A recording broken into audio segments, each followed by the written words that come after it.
Kamu tahu angka yang bikin banyak orang Indonesia mendadak pusing 7 keliling belakangan ini? 3.168.000 rupiah. Itu harga emas Antam per gram yang tercatat pada 29 Januari 2026. Rekor tertinggi sepanjang sejarah. Harga yang kalau kamu lihat 2 tahun lalu, kamu tidak akan percaya bisa sampai segitu. Dan sekarang, pertanggal 21 Februari 2026, harga emas dunia sudah bergerak di kisaran $5.106 Amerika per troy ounce. Kalau dikonversi ke rupiah dengan kurs hari ini, sekitar Rp16.879 per dolar, angkanya tidak masuk akal besarnya.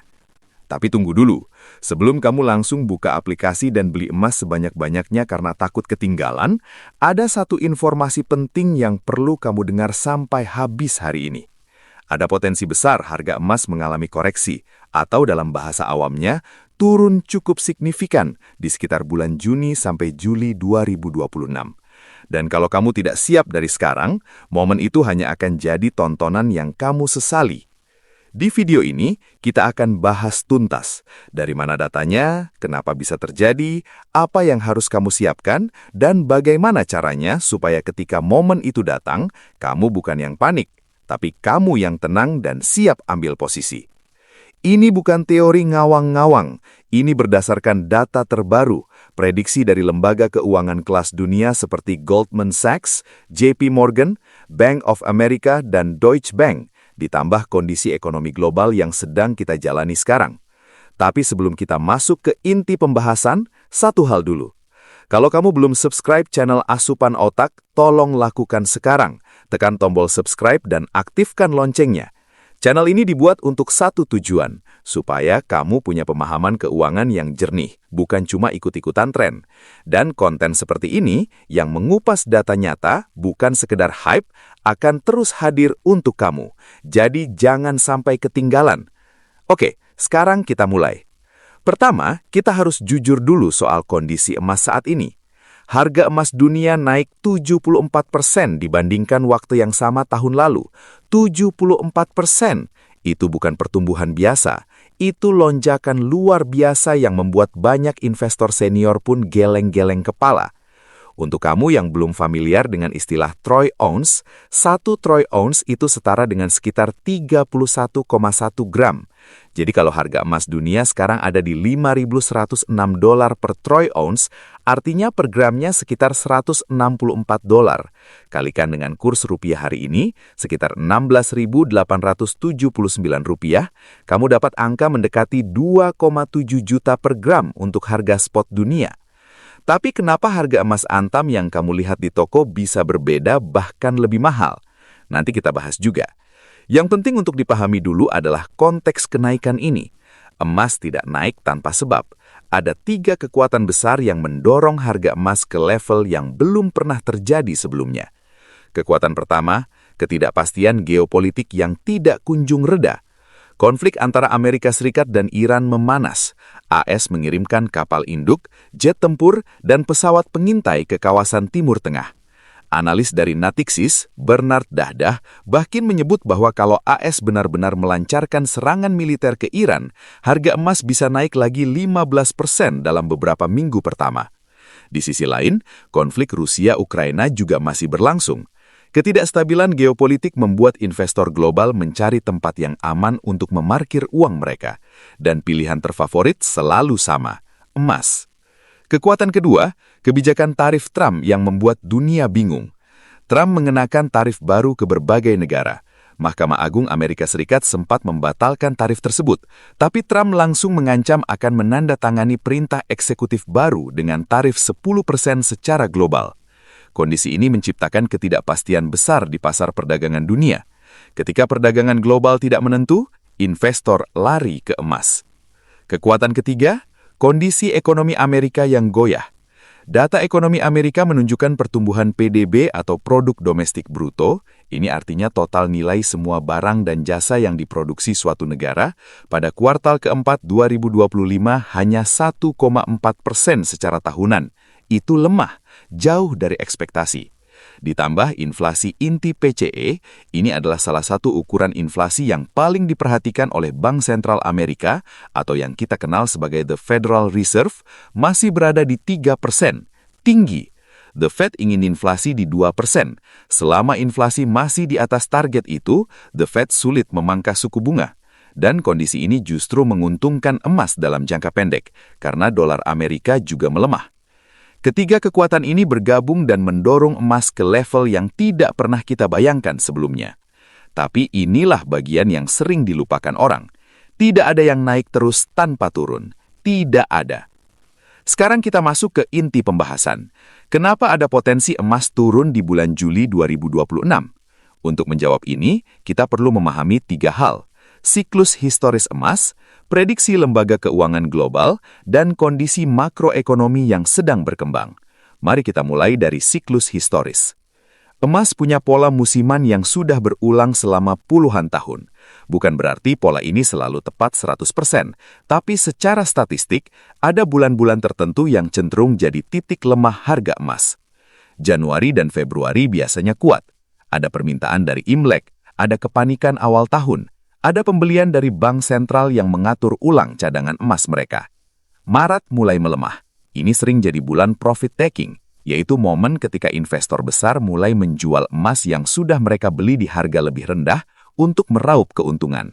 Dan memang terbukti di awal Februari 2026, emas sempat jatuh dari rekor $5.594 per troy ounce pada 29 Januari, turun sampai sekitar $4.403 per troy ounce dalam satu hari. Itu penurunan intraday yang sangat dramatis. April dan Mei biasanya ada pemulihan, tapi tidak selalu kuat. Lalu masuk Juni dan Juli, pasar emas biasanya mengalami fase sepi. Ini bukan sekedar perasaan. Secara historis, 2 bulan ini sering jadi titik terendah musiman sebelum emas kembali menguat di akhir tahun. Kenapa Juni dan Juli sepi? Karena tidak banyak katalis permintaan yang kuat. Tidak ada festival besar di India atau China yang biasanya mendorong pembelian emas perhiasan. Pasar jadi lebih tipis dan lebih mudah digerakkan oleh aksi jual. Jadi secara pola historis, Juni-Juli adalah zona merah untuk harga emas. Sekarang kita tambahkan data dari lembaga keuangan global. Goldman Sachs, ini adalah salah satu bank investasi terbesar dan paling berpengaruh di dunia. Dalam laporan Commodities Outlook mereka, menyebut emas sebagai komoditas favorit. Tapi mereka juga memperingatkan adanya potensi pullback atau koreksi setelah rally panjang. Meskipun Goldman sangat bullish untuk jangka panjang, mereka mengakui bahwa harga yang sudah naik setinggi ini membutuhkan fase pendinginan. JP Morgan juga bicara senada. Mereka menargetkan harga emas bisa mencapai $5.000 per troy ounce di akhir 2026. Tapi mereka juga secara eksplisit menyebut bahwa perjalanan emas menuju angka itu tidak akan mulus. Ada kata yang mereka pakai, will not be linear. Artinya tidak akan bergerak garis lurus ke atas. Ada naik turunnya. Bank of America memprediksi harga rata-rata emas di 2026 ada di sekitar $4.400 per troy ounce. Artinya dari level saat ini yang sudah di atas $5.100, ada ekspektasi bahwa harga akan turun dulu sebelum mungkin naik lagi nanti. Morgan Stanley memproyeksikan harga emas sekitar $4.500 per troy ounce di pertengahan 2026. Ini juga lebih rendah dari posisi saat ini. Sekarang kamu lihat polanya. Banyak lembaga besar optimis untuk jangka panjang, tapi mereka semua mengakui kemungkinan koreksi di jalan menuju target itu. Dan secara musiman, Juni-Juli adalah kandidat terkuat untuk koreksi tersebut. Lalu ada satu faktor lagi yang sering luput dari perhatian, suku bunga. The Fed, Bank Sentral Amerika, sedang dalam posisi sulit. Inflasi masih tinggi di 3%, tapi ekonomi melambat. Ini kondisi yang sangat tidak nyaman bagi mereka. Kalau mereka turunkan suku bunga, inflasi bisa makin tidak terkendali. Kalau mereka pertahankan atau malah naikkan suku bunga, ekonomi bisa makin melambat. Notulen rapat FOMC, ini adalah komite yang memutuskan kebijakan suku bunga di Amerika, yang keluar baru-baru ini menunjukkan adanya perpecahan di antara anggotanya. Sebagian ingin segera turunkan suku bunga, sebagian ingin tunggu lebih lama. Selama ketidakpastian ini belum selesai, emas bisa bergerak liar, dan kemungkinan besar di semester pertama 2026 ini, The Fed tidak akan turunkan suku bunga secara agresif. Itu artinya emas kehilangan salah satu pendorong kenaikannya. Ketika suku bunga tinggi, instrumen investasi yang memberikan bunga jadi lebih menarik. Deposito, obligasi pemerintah, surat utang, semuanya jadi lebih kompetitif dibanding emas yang tidak memberikan bunga sama sekali.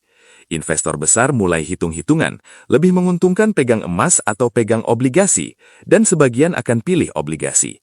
Kondisi inilah yang bisa menekan harga emas di bulan-bulan mendatang, termasuk di Juni dan Juli. Tapi apakah ini berarti emas akan jatuh bebas? Tidak, sama sekali tidak. Ini hanya koreksi sehat, dan justru disinilah letak peluangnya. Sebelum kita lanjut ke bagian strategi dan cara menyiapkan diri, izinkan saya menyelipkan satu hal dulu. Kalau video ini terasa berguna buat kamu, tolong bantu share ke teman atau keluarga yang sedang bingung soal emas. Banyak orang di luar sana yang butuh informasi ini, tapi tidak tahu harus cari kemana. Dan subscribe Asupan Otak kalau belum, karena konten seperti ini, berbasis data, berbahasa jelas, dan bisa langsung diaplikasikan, akan terus hadir di sini. Oke, sekarang kita bahas bagian yang paling penting. Apa yang harus kamu lakukan sebelum Juli datang? Sebelum itu, mari kita luruskan dulu satu kesalahpahaman besar yang sering bikin orang salah langkah. Banyak orang ketika dengar kata koreksi atau emas turun, langsung panik dan berpikir ini tanda bahwa emas sudah tidak bagus sebagai investasi. Langsung jual, langsung keluar. Itu salah besar. Koreksi dalam dunia investasi itu seperti istirahat saat lari maraton. Pelari maraton yang bagus tidak lari kencang terus tanpa jeda. Ada saat di mana dia pelan dulu, atur nafas, lalu lanjutkan. Pasar emas sama persis. Koreksi setelah rally panjang itu justru tanda sehat. Ini cara pasar membuang pelaku spekulasi jangka pendek yang masuk hanya karena ikut-ikutan. Setelah mereka keluar, harga punya fondasi yang lebih kuat untuk naik lagi. Dan dalam sejarah panjang emas, setiap koreksi besar selalu diikuti pemulihan. Tidak ada yang membuktikan bahwa emas kehilangan relevansinya secara permanen. Kita lihat data. Krisis keuangan global 2008. Emas sempat turun tajam di awal krisis karena investor jual semua aset untuk dapat uang tunai. Tapi kemudian emas naik luar biasa dalam 2 tahun setelahnya. Pandemi 2020. Emas turun dulu di Maret 2020 karena kepanikan massal. Lalu dalam beberapa bulan, naik ke rekor tertinggi saat itu. Koreksi awal Februari 2026, dari rekor $5.594, emas turun sampai $4.403 dalam sehari. Tapi lihat sekarang, per 21 Februari 2026, harga sudah kembali ke $5.106. Polanya selalu sama. Yang tidak siap, panik dan jual di harga terendah. Yang siap, beli di harga terendah itu dan menikmati hasilnya. Jadi pertanyaannya sekarang bukan apakah emas akan turun di Juli. Pertanyaannya adalah, apakah kamu sudah siap untuk mengambil keuntungan dari koreksi itu? Sekarang kita masuk ke bagian praktis. Ini yang paling penting. Ini yang langsung bisa kamu terapkan. Saya akan bagi menjadi 5 langkah konkret yang bisa kamu mulai persiapkan dari sekarang. Dari hari ini, 22 Februari 2026. Langkah pertama, pisahkan dahulu uang yang boleh dipakai untuk investasi. Ini fondasi dari segalanya. Sebelum kamu berpikir soal beli emas, kamu harus pastikan 3 hal ini sudah beres. Pertama, dana darurat kamu sudah aman. Dana darurat itu idealnya setara 3-6 bulan pengeluaran rutin kamu. Ini uang yang tersimpan di tempat yang mudah diakses, seperti tabungan biasa atau deposito jangka pendek. Fungsinya untuk menghadapi kejadian tidak terduga seperti sakit, kehilangan pekerjaan, atau kebutuhan mendadak. Kedua, semua cicilan dan kewajiban kamu sudah terpenuhi. Kredit rumah, kredit kendaraan, kartu kredit, semua sudah berjalan normal dan tidak ada yang terancam macet. Ketiga, kebutuhan hidup kamu dan keluarga untuk beberapa bulan ke depan sudah terjamin. Bukan cuma bulan ini, tapi paling tidak 3 bulan ke depan. Uang yang boleh masuk ke investasi emas hanya uang yang sifatnya dingin. Artinya uang yang kalau hilang pun kehidupan kamu tidak terganggu. Ini bukan berarti investasi emas itu tidak aman. Ini hanya prinsip dasar investasi yang bijak. Kalau ternyata saat ini kamu belum punya dana darurat yang cukup, maka prioritas pertama bukan cari momen beli emas. Prioritas pertama adalah isi dana darurat itu dulu. Investasi yang paling baik adalah investasi yang tidak membuatmu tidur gelisah. Langkah kedua, tentukan berapa persen alokasi untuk emas dalam portfoliomu. Portfolio itu artinya keseluruhan aset investasi yang kamu punya. Mungkin kamu sudah punya tabungan, deposito, reksadana, saham, atau aset lain. Emas sebaiknya menjadi salah satu dari beberapa instrumen, bukan satu-satunya. Berapa persentase yang ideal? Ini tergantung profil risiko dan tujuan kamu. Tapi secara umum, kalau kamu tipe investor konservatif, tidak suka risiko besar, lebih suka aman, alokasi emas di kisaran 10-15% dari total investasi sudah cukup baik. Kalau kamu tipe moderat, siap terima sedikit risiko untuk keuntungan lebih, alokasi 15-25% bisa dipertimbangkan. Kalau kamu sudah cukup paham pasar dan siap terima volatilitas lebih besar, alokasi bisa lebih tinggi, tapi tetap jangan all in, alias menaruh semua uang di emas saja. Para analis besar juga menyebut bahwa di era ketidakpastian seperti sekarang, alokasi emas yang lebih tinggi dari patokan konvensional memang dibutuhkan. Deutsche Bank misalnya mempertahankan pandangan bullish untuk emas di 2026. Bank of America bahkan meningkatkan perkiraan harga emas untuk tahun ini ke $5.000 per troy ounce. Tapi tetap ingat, diversifikasi adalah kunci. Emas satu tiang penyangga, rumah yang kuat butuh lebih dari satu tiang. Langkah ketiga, pahami produk emas yang sesuai denganmu. Di Indonesia ada beberapa cara untuk investasi emas dan masing-masing punya karakteristik berbeda. Kamu perlu tahu bedanya supaya tidak salah pilih. Pertama, emas fisik batangan atau koin. Ini yang paling klasik. Kamu beli emas dalam bentuk batangan dari Antam atau toko emas terpercaya, kamu simpan fisiknya. Kelebihannya adalah kamu benar-benar pegang asetnya. Kekurangannya adalah kamu harus urus penyimpanan yang aman, ada risiko kehilangan atau kecurian, dan ada spread yang lumayan besar antara harga beli dan harga jual kembali atau buyback. Sebagai contoh, harga beli emas Antam per 20-21 Februari 2026 berada di kisaran Rp2.944.000 per gram, sementara harga buyback atau harga kalau kamu jual kembali ke Antam ada di sekitar Rp2.725.000 per gram. Selisihnya lumayan besar, artinya kamu harus tunggu sampai harga naik cukup signifikan untuk bisa balik modal, apalagi untung. Kedua, tabungan emas atau emas digital. Ini tersedia di berbagai platform seperti Pegadaian, Tokopedia Emas, Shopee, dan berbagai aplikasi investasi. Kamu beli emas dalam satuan kecil, bahkan bisa mulai dari ribuan rupiah. Tidak perlu urus penyimpanan karena emas disimpan oleh platform.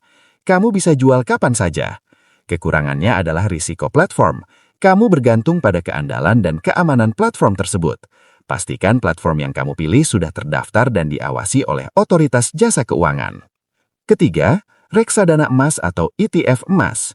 ETF itu kepanjangannya Exchange Traded Fund, artinya produk investasi yang diperdagangkan di bursa saham yang nilainya mengikuti harga emas dunia. Kelebihan ETF adalah kamu bisa beli dan jual mudah lewat aplikasi sekuritas, biaya lebih rendah, dan pergerakan harganya mengikuti harga emas dunia secara real time. Kekurangannya adalah kamu tidak pegang fisik emasnya. Keempat, emas perhiasan. Banyak orang beli emas perhiasan dengan pikiran ini adalah investasi.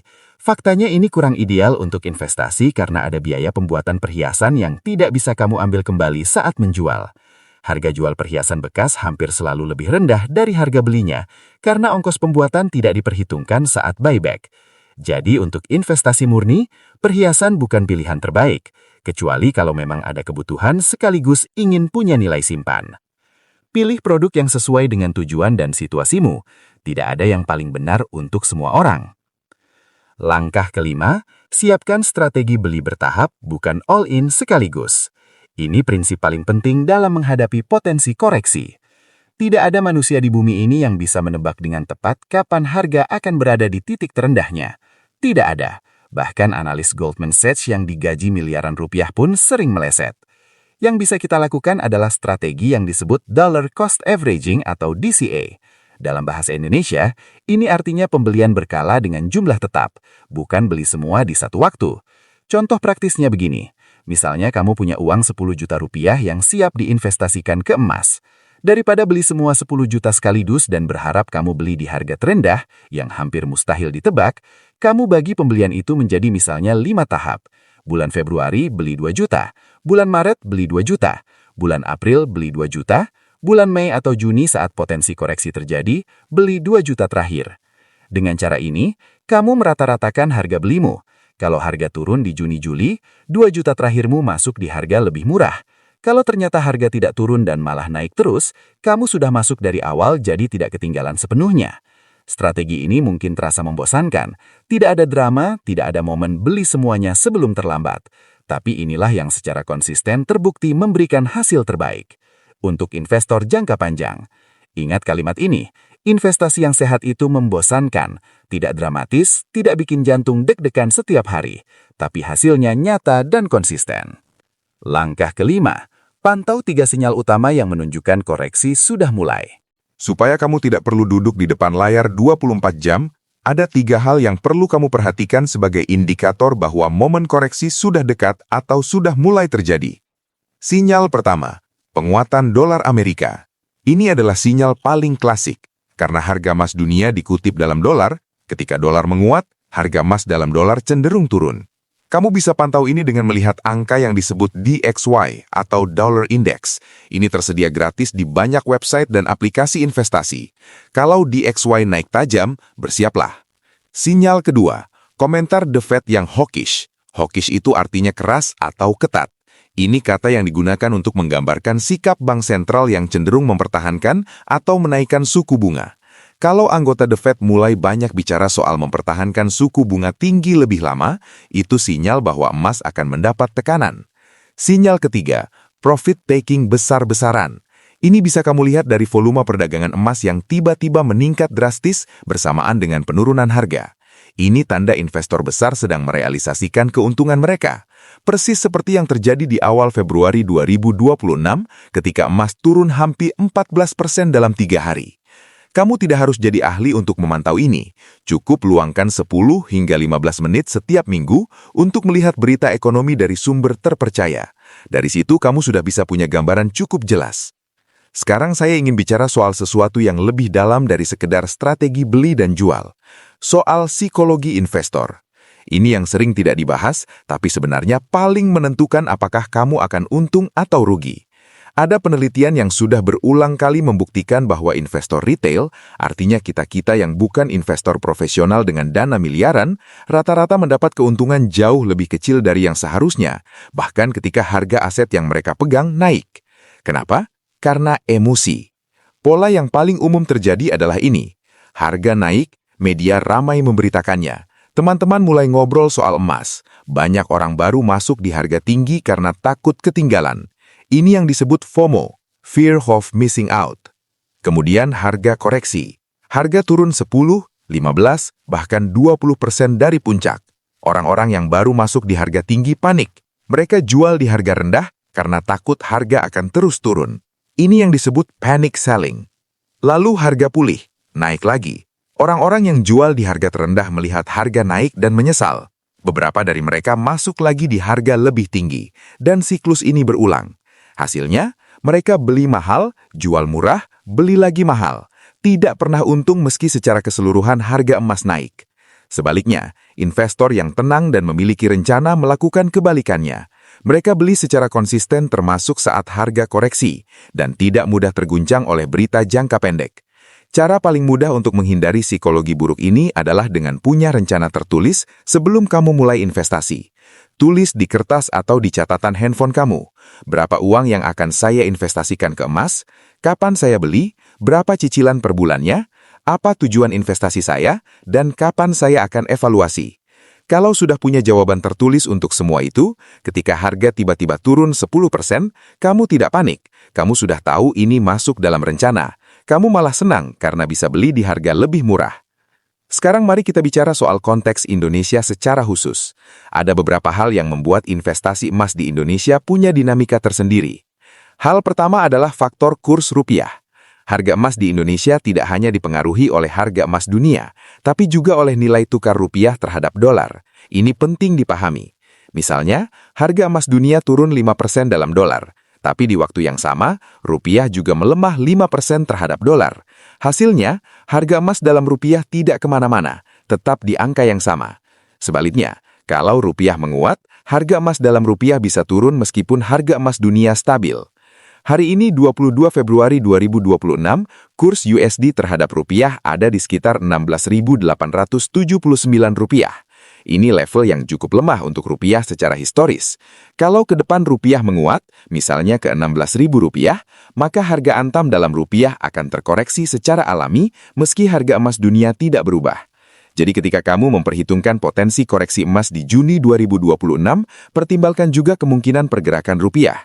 Ini menambah variabel yang perlu kamu perhatikan. Hal kedua adalah budaya emas di Indonesia.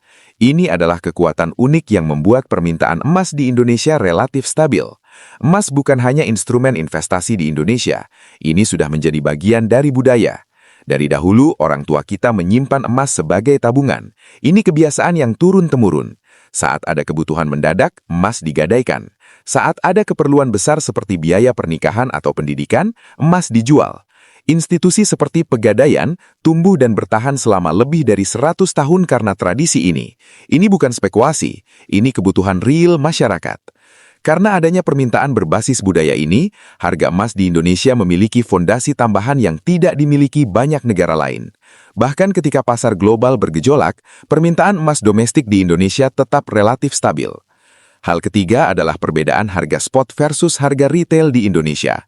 Banyak orang bingung kenapa harga emas Antam jauh lebih mahal dari hasil konversi harga spot dunia ke rupiah. Jawabannya ada beberapa. Pertama, harga spot dunia adalah harga emas mentah di pasar grosir untuk transaksi skala besar. Harga Antam sudah mencakup biaya produksi batangan, biaya sertifikasi, biaya distribusi, pajak dan margin keuntungan Antam. Kedua, ada biaya pembuatan batangan bersertifikat yang tidak bisa dihindari. Ketiga, spread atau selisih antara harga jual dan harga buyback Antam memang lebar. Ini keuntungan Antam dan konsekuensi dari sistem yang ada. Per 20-21 Februari 2026, harga jual emas Antam ada di kisaran Rp2.944.000 per gram, sementara harga buyback Antam ada di sekitar Rp2.725.000 per gram. Spreadnya bisa lebih dari Rp200.000 per gram. Ini harus kamu perhitungkan dalam kalkulasi investasimu. Artinya, untuk sekedar balik modal dari pembelian emas Antam, harga harus naik minimal 7-8% dulu. Baru setelah itu kamu mulai benar-benar untung. Ini bukan berarti emas Antam jelek. Ini hanya kenyataan yang harus kamu sadari sebelum masuk. Kalau tujuanmu investasi jangka panjang, misalnya 5-10 tahun, spread sebesar itu tidak masalah. Karena kenaikan harga jangka panjang akan menutupinya dengan mudah. Tapi kalau kamu beli emas dengan ekspektasi bisa jual 3 bulan lagi dengan untung besar, kemungkinan besar kamu akan kecewa. Oke, sekarang kita bicara soal skenario yang mungkin terjadi. Skenario pertama, koreksi terjadi sebagaimana diprediksi di Juni-Juli 2026. Dalam skenario ini, harga emas mulai tertekan sekitar akhir Mei atau Juni. Mungkin kombinasi dari data ekonomi Amerika yang membaik, penguatan dolar, dan aksi profit-taking massal oleh investor besar. Penurunan yang terjadi mungkin di kisaran 5-15% dari level tertinggi. Kalau dari harga $5.100 per troy ounce, artinya harga bisa bergerak ke kisaran $4.300 sampai $4.800 per troy ounce. Dalam rupiah, ini berarti harga Antam bisa turun ke kisaran $2.500.000 sampai $2.800.000 per gram. Ini adalah skenario yang menguntungkan bagi investor yang sudah menyiapkan amunisi dari sekarang. Kamu bisa menambah pembelian di harga yang lebih murah dan merata-ratakan biaya investasimu. Skenario kedua, koreksi tidak terjadi dan harga terus naik. Ini juga sangat mungkin, terutama kalau ketegangan geopolitik makin memanas. Misalnya AS benar-benar melancarkan serangan ke Iran, atau ada eskalasi baru di Ukraina. Analisis Natixis bahkan menyebut harga emas bisa melonjak 15% dalam beberapa minggu jika skenario serangan AS ke Iran terjadi. Dalam skenario ini, harga emas bisa menuju $5.500 sampai $6.000 per troy ounce bahkan sebelum akhir tahun 2026. JP Morgan, dalam skenario paling optimis mereka, bahkan menyebut angka $8.000 per troy ounce kalau alokasi investor ke emas meningkat drastis. Kalau skenario ini yang terjadi, kamu yang sudah masuk dari sekarang dengan beli bertahap akan menikmati keuntungan tersebut, dan kamu tidak perlu menyesal menunggu koreksi yang tidak datang. Skenario ketiga, koreksi ringan lalu naik lagi. Ini yang paling banyak diprediksi oleh para analis. Emas turun sedikit, mungkin 5-10%, lalu konsolidasi beberapa minggu, lalu melanjutkan kenaikan menuju akhir tahun. Dalam skenario ini, investor yang beli bertahap tetap mendapat keuntungan, karena sebagian pembelian mereka masuk di harga lebih rendah. Dari 3 skenario ini, strategi beli bertahap selalu menjadi strategi yang paling rasional karena menguntungkan di semua skenario. Ada satu perspektif lagi yang sering terlewat. Bagaimana cara membaca berita ekonomi dengan benar supaya kamu tidak mudah terombang-ambing? Setiap hari ada puluhan berita tentang harga emas. Ada yang bilang naik, ada yang bilang turun, ada yang bilang akan ke $10.000, ada yang bilang akan crash ke $2.000. Semua seolah yakin, semua seolah punya data. Lalu kamu baca semuanya dan makin bingung. Ini normal. Pasar keuangan memang penuh opini yang saling bertentangan. Tapi ada cara untuk memfilter mana yang layak diperhatikan dan mana yang bisa diabaikan. Pertama, perhatikan siapa yang berbicara. Analis dari lembaga keuangan besar seperti Goldman Sachs, JP Morgan, Bank of America, atau Deutsche Bank umumnya punya riset yang mendalam dan tim yang besar. Prediksi mereka tidak selalu benar, tapi layak dipertimbangkan karena ada data di baliknya. Berbeda dengan akun media sosial yang tidak jelas latar belakangnya, atau konten yang ternyata ujung-ujungnya promosi platform investasi tertentu. Selalu tanya, apakah orang ini punya kepentingan finansial dari konten yang mereka buat? Kalau iya, hati-hati. Kedua, bedakan antara analisis dan ramalan. Analisis yang baik selalu menyertakan asumsi dan skenario. Jika data ekonomi Amerika membaik dan dolar menguat, emas berpotensi terkoreksi. Ini analisis yang jujur karena ada kondisi yang menyertainya. Berbeda dengan emas pasti turun bulan Juli atau emas pasti naik ke $10.000. Ini ramalan yang tidak ada dasarnya dan patut dicurigai. Ketiga, jangan hanya baca judul. Judul berita sering dibuat untuk menarik klik, bukan untuk menggambarkan kondisi sebenarnya. Emas anjlok, padahal turunnya hanya 0,5%. Emas meroket, padahal naik 1%. Baca isinya, perhatikan angkanya.